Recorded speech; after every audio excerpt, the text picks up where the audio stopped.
Makaropafadzwa imi Mwari Baba, muri kudenga, musiki wezvinhu zvose, munotitsvenisa nemirayiro yenyu, makatirayirawo pamusoro pekuverengwa kweOmer.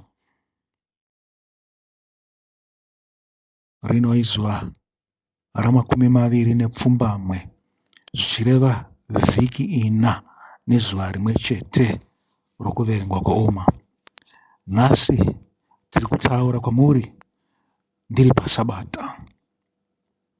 Ndakambenge ndavhiringwa zvangu, asi ndaakupedzisa ndichiunza zvidzidzo zvandanga ndakagadzira izvi. Tiri kutaura pamusoro pekuzvininipisa nhasi. Sabata, kana uchipinda Sabata,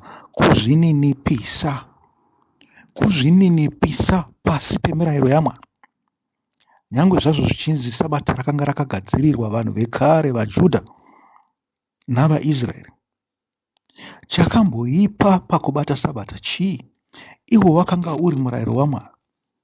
Mirayiro yaMwari yakanga isingatsvenesi here? Zvino zvatinounzwa mirayiro imwe chete iyoyo naIshe wedu Jesu Kristu, tichagova vatsvenesei kana yaMwari yakanga isingatsvenesi? Nekuti kuziva Kristu zvinobva pakuziva magwaro, zvinobva pakuziva mapisarema, zvinobva pakuziva murau, zvinobva pakuziva chii?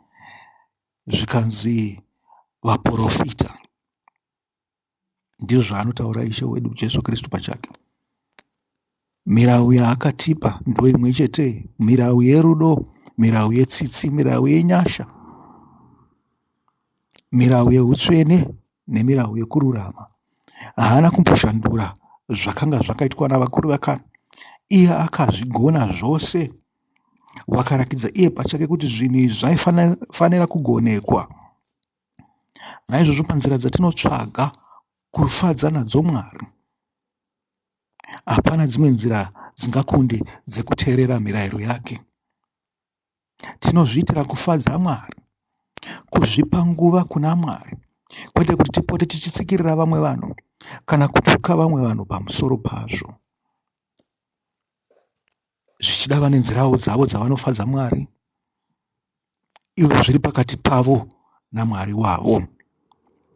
Tichitarisa pamusoro pekuzvininipisa nhasi uno zvakare, pazuva ramakumi maviri nePfumbamwe rekuverengwa kweOmer, tichaenda pana Luka 17, tozoenda pana John 13, tichitarisawo kuzvininipisa kwaIshe wedu Jesu Kristu. Zvikanzi pana Luka 17, Jesu wakarakidza kuzvininipisa kukuru. Tichaverenga kubva pavhesi 1, vhesi yatikuda chaizvo ivhesi 10, asi tangoverenga nhambo yacho yose kubva pavhesi 1 kusvika pavhesi 10. Zvikanzi Jesu akati kuvadzidzi vake, zvinhu zvinoita kuti vanhu vatadze zvinoti zviuye, asi ane nhamo munhu uyo anouya nazvo. Amen. Zvaiva nani kwaari kuti guyo risungirirwe pamutsipa wake agokandwa mugungwa pane kuti atadzise munhu mumwe wavaduku ava. Saka zvingwarirei kana hama yako ichitadza, itsiure, uye kana akatendeuka umuregerere. Kana akakutadzira kanomwe pazuva uye akadzoka kwauri kanomwe achiti ndatendeuka, muregerere. Vapostori vakati kuna She, tiwedzerewo kutenda kwedu. Amen. Manzwa apa panzi une nhamo munhu unouya nezvinhu zvinokonzera kuti vanhu vatadze. Iwe uri muKristu, haungamboda kuti vanhu vatadze handi. Kana tikazvibvuma izvozvo tiri vaKristu hatiite kuti vanhu vatadze. Saka saizvozvo hatidi kuti vanhu vatadzire vamwe vanhu, asi munofanirwa kurangarira chinhu icho. SomuKristu, kana munhu akatadzira mumwe, atadzirawo neni. Ndopari kunzi vatsiurei, nekuti makasavatsiura mava nemhosva, sekutaurwa kwazvinoitwa kuna Ezekieri. Kunzi kana munhu wakamuona achitadza, mutsiure abve pachivi chake. Unenge waponesa mweya wake kuti ropa rake risazodiwa pamaoko ako. Munozviziva izvo zvinobva kuna naEzekieri 3, kuna naEzekieri 17. zvakazara mubhuku raEzekeri. Tinokonzera vamwe kutadza, tinokonzera vamwe kutadza pakuti hativatsiure pavanenge vachiita zvinhu zvavo zvinonyangadza vamwe. Dzimwe nguva somuKristu tinenge tichitonakidzwa nazvo. Nyambirwa izviri kunzi imhosva iyi yatingasungirirwe guyo pamutsipa wedu tikakandirwa mugungwa. Zvikanzi kurerera chivi nemukaka mangwana chinofuma chakuruma. Asi Mwari haangakuregerere pachinhu ichi nyange wakarumwa nechivi ichocho, nekuti wakachikonzera kuti chiitike kuna vamwe. Amadiwa, ngatitendeukei pachivi chedu ichi, pakuona zvinonyangadza zvose zvatinoona munyika tisingatsiure vanhu vanofanira kunge vachitsiurwa kuti nyika inake. Amen. Apa pari kunzi kana akakutadzira kanomwe, zvinonzi munhu akatadzira mumwe munhu, naiye ane chikwereti kwauri pamusoro pekutadzira kwaaita mumwe munhu, naizvozvo anofanirwa kumbira ruregerero kwauri. Muri kuzvinzwa? Iwe wazviona achitadzira mumwe munhu, atadzirawo newe, akunyangadzawo newe, nokuti mweya wako unovenga zvinhu zvaaita izvo. Amadiwa, pachinhu ichi ndokumbira kuti muzvininipise zvamunenge muchifamba munyika. Ndinoziva kuti munotya kurohwa hongu, asi zvininipisei pamunenge muchifamba panyika muchiziva kuti imi muri varanda vaMwari. Munoitira zvinhu izvi Mwari, hamuitire zvinhu izvi vanorarama panyika. Hongu pakutsiura munhu anenge achikanganisira mumwe, taita chinhu chakanaka. Zvida taponesa mweya wavo vose, pakuti uyu haana kuitira mumwe chakaipa, uyezve iye haana kuva nemhosva kwatiri. Taponesawo nemweya wedu. Atendere mberi tisapedze zuva tiripo. Zvikanzi vapostori vakati kuna She, tiwedzerewo kutenda kwedu. Amen. Kutenda kuri kubva papi? Kutenda ka, nokuti Mwari ndewe tsitsi, Mwari ndewe nyasha, Mwari ndewe rudo. Zvikunzi wedzerai rudo netsitsi kwatiri, wedzerai zivo noungwaru, wedzerai simba tikwanise kuita chinhu ichi, nokuti tinoremerwa nechinhu chakadai hatichikwanise izvo. Inzwa zvinotaurwa pavhesi 6, topinda mune imwe nyaya. Iye akati, kana muno kutenda kuduku duku setsanga yemastadi, munogona kuti kumuti womuonde uyu dzurwa usimwe mugungwa, uye uchakuteererai. Amen. Muti chii? Munhu anozvikudza. In this instance, munhu anozvikudza, munhu anozvita mambo, anofunga kuti anongoitira vanhu zvakaipa asina mhosva, pasina unomutsiura, pasina anoita sei, anomutaurira kuti waita zvakaipa. Tine miti yakadai munyika yakawandisa. Tina ana Nebhukadhineza avo vanongofunga kuti ndivo vakuru pasi pano. Ivo chete ndivo vanofanirwa kukumbirwa ruregerero. Kana vakatadza hazvina basa, iwe ndiwo unofanirwa kuti vakumbira ruregerero, nokuti ndivo vakonzera kuti vakutadzire, nokuti iwe uri muduku. Muri kuzvinzwisisa here zvandiri kutaura izvo, kana kuti hamusati mambozvinzwa? Ndo pari kunzi imi samaKristu mune simba rekuti muti uyu ngaudzurwe usimwe mugungwa. Gungwa riri kutaurwa nderechiko? Matambudziko anenge aunganira munhu iye kuti agoninipiswa mweya wake, zvichida agoponeswa pazuva rokupedzisira. Vhesi 7. Toda kukutaura kuzvininipisa kwaIshe wedu Jesu Kristu. Iye wakauya achiparidza shoko rei? Rokusunungurwa kwenyu, rokuponeswa kwenyu. Wakaita mabasa, pane akamubhadhara here? Pane zvose zvaakaita zviya? Kurapa vanhu mahara, imi muchifanirwa kunge muchinorapwa kuhospitari uko muchibhadhara mari.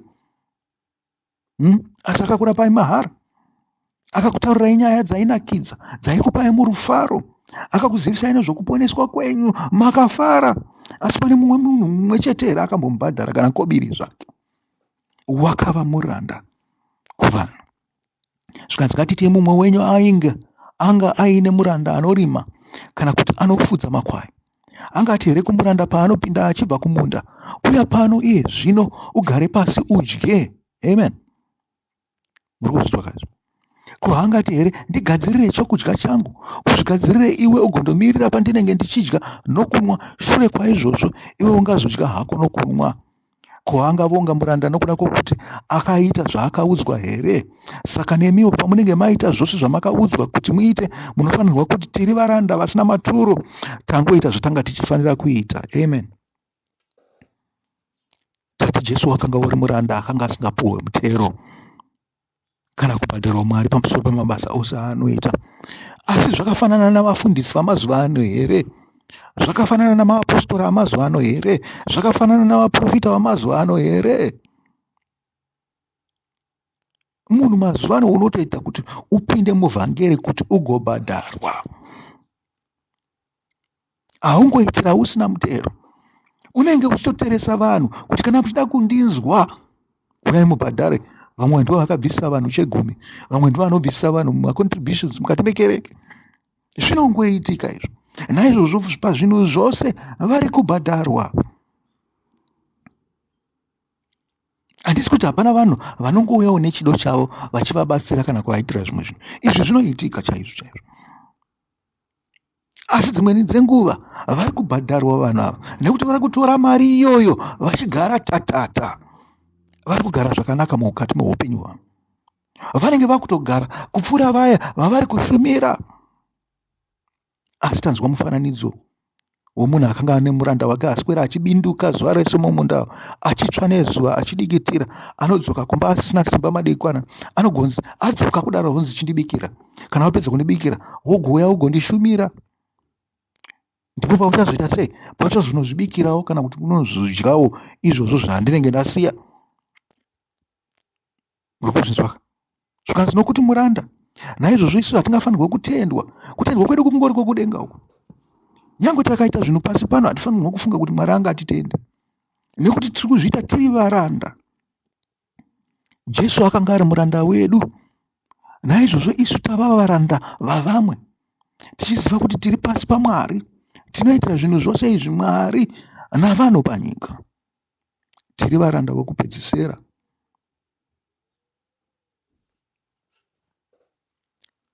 Atendei pamufananidzo wouranda. Zvikanzi kubva pavhesi 11. Taverenga here kusvika pavhesi 10? Taverenga kusvika pavhesi 10. Tikati vhesi yatiri kuda chii? Ivhesi 10 inoti, saka nemiwo pamunenge maita zvose zvamakaudzwa kuti muite. Takaudzwa nani? Naishe wedu Jesu Kristu. Anti ndiye akatipa musinzekete wokubata basa. Zvikanzi munofanira kuti tiri varanda vasina maturo. Amadiwa, une maturo herewo? Uri muranda wazvose wazvokwadi here? Mwoyo wako uzere nemarengenya here? Nounhu hwako uzere namagumbu here? Muri varanda here vanongoita zvinhu vasina maturo, muchingoita zvinhu zvamakafanirwa kuita, musingatsvage muripo? Vhesi 11 panotaurwa nyaya pamusoro pane vanhu 10 vanoporeswa namaperembudzi. Tiri pana Ruka 17. Zvikanzi zvino ari munzira achienda kuJerusarema, Jesu akafamba achitevedza muganhu waiva pakati peSamaria neGarirea. Amen. Paakanga opinda mumusha pakati peSamaria neGarirea, pakati pevahedheni naIsraeri. Muri kupanzwa? Paakanga opinda mumusha, varume 10 vaiva namaperembudzi vakasangana naye, vakamira vari nechokure, uye vakadanidzira nenzwi guru vachiti, Jesu, tenzi tinzwirewo ngoni. Amen.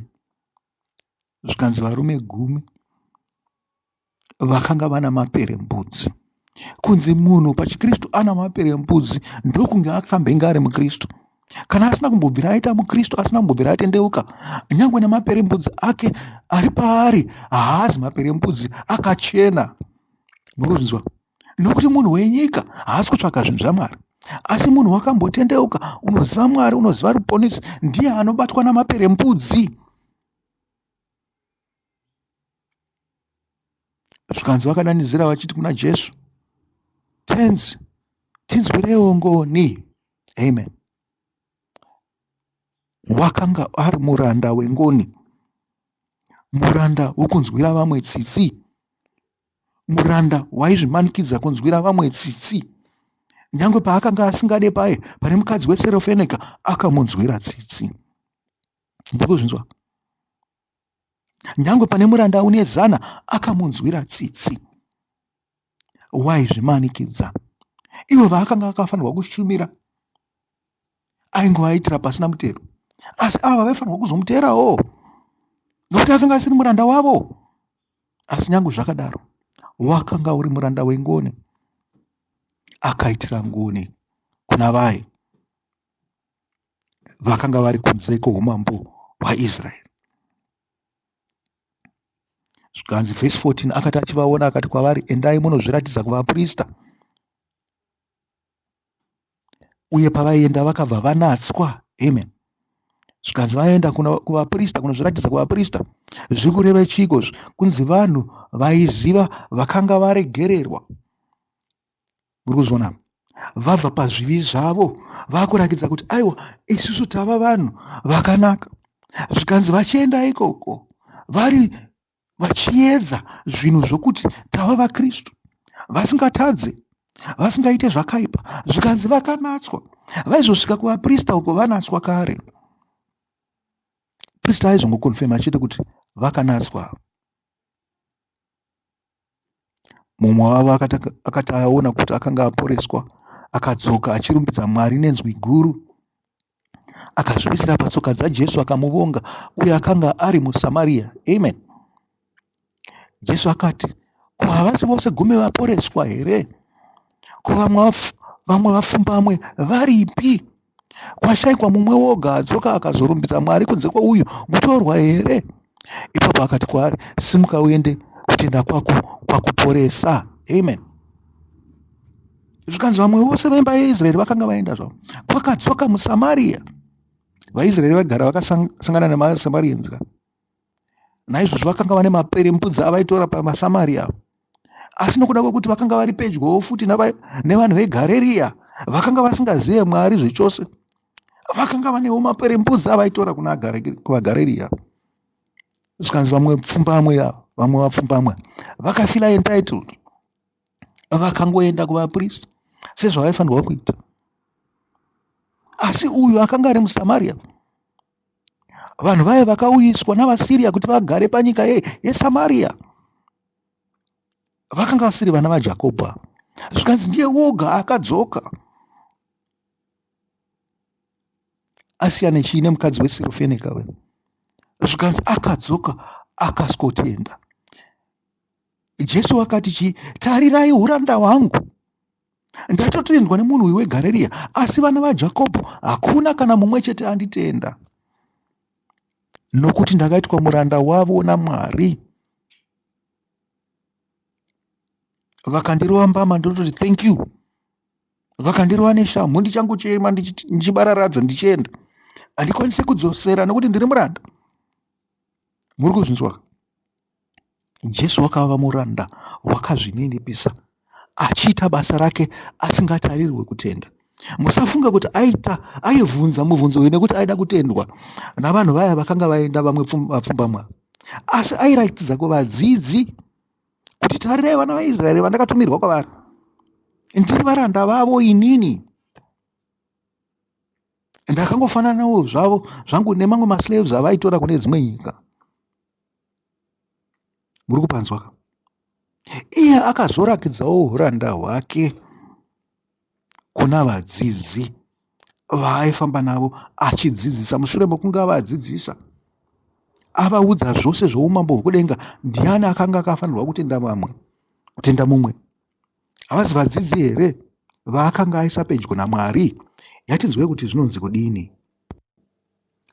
Uranda hwake kune vakanga vari varanda vake hwakarakidzwa pana Johani 13 kubva pavhesi 2. Zvikanzi gospera iri rinongowanikwa chete pana Johani, hariwanikwe kune mamwe. Zvikanzi kudya kwamadekwana kwakanga kwava kugoverwa, uye dhiabhori akanga aisa mumwoyo maJudhasi Iskarioti, mwanakomana waSimoni, pfungwa yokuti apandukire Jesu. Jesu akanga achiziva kuti Baba vakanga vaisa zvinhu zvose pasi pesimba rake, uye kuti akanga abva kuna Mwari, uye kuti aidzokerazve kuna Mwari. Saka akasimuka pakudya, akabvisa nguo yake yokunze uye akamonera tauro muchiuno chake. Shure kwaizvozvo akadira mvura mudhishi akatanga kushambidza tsoka dzavadzidzi vake, achidziomesa netauro rakanga rakamonerwa muchiuno chake. Akasvika pana Simoni Petro, iye akati kwaari, Ishe, muri kuda kushambidza tsoka dzangu here? Jesu akapindura achiti, iwe hausi kuziva zvandiri kuita iye zvino, asi uchazvinzwisisa pashure. Simoni Petro akati, kwete, imi hamungatongoshambidzi tsoka dzangu. Jesu akapindura akati, kana ndikasakushambidza hauna mugove neni. Ipapo Simoni Petro akati, Ishe, ngadzirege kuva tsoka dzangu bedzi, asi maoko angu nomusoro wanguwo. Jesu akapindura akati, munhu anenge amboshamba muviri wose anongoda bedzi kushamba tsoka dzake, muviri wake wose wakachena. Imi makachena kunyange zvazvo musiri mose vakachena. Nokuti aiziva kuti ndiani aizomupandukira, ndokusaka akati havasi vose vakanga vakachena. Akati apedza kushambidza tsoka dzavo, akapfeka nguo dzake, akadzokera panzvimbo yake, akavabvunza akati, munonzwisisa here zvandaita kwamuri? Munondidaidza kuti mudzidzisi, uye ndizvozvo chaizvo, nokuti ndizvo zvandiri. Zvino kana ini Ishe wenyu nomudzidzisi wenyu ndashambidza tsoka dzenyu, nemiwo munofanira kushambidzana tsoka dzenyu. Ndakupai muenzaniso kuti muite sezvandakakuitira imi. Ndinokuudzai chokwadi kuti muranda haazi mukuru kuna tenzi wake, uye atumwa haazi mukuru kupfuura amutuma. Zvino zvamava kuziva zvinhu izvi, mucharopafadzwa kana mukazviita. Amen. Uyai timirire maropafadzo edu kuti abve kuna Baba kudenga. Muri kuzvinzwa? Kushambidzana tsoka ndekwekuti isu tiri varanda vaIshe wedu Jesu Kristu pamwe chete, hakuna mukuru kupfuura mumwe.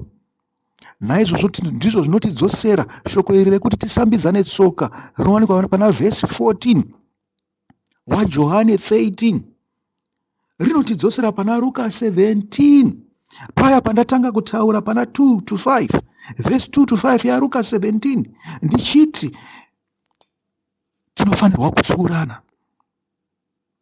Hatingotsuurana pakati pedu chete isusu tinotenda, asi tinotsiura nyangwe neuya unoitira zvakaipa kune mumwe, nekuti zvinotinyangadza, zvinotitadzisa. Ichi chinhu chatakatumidzirwa naMwari naIshe wedu Jesu Kristu kuti tipote tichiita. Hama dzangu, kana manzwisisa, tingaenderere mberi zvedu nechidzidzo chevhiki, zvidzidzo zvevhiki reshanu rokuverengwa kweOmer.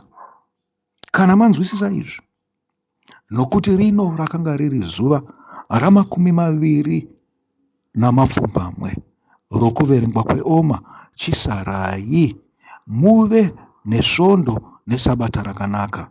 Bye bye.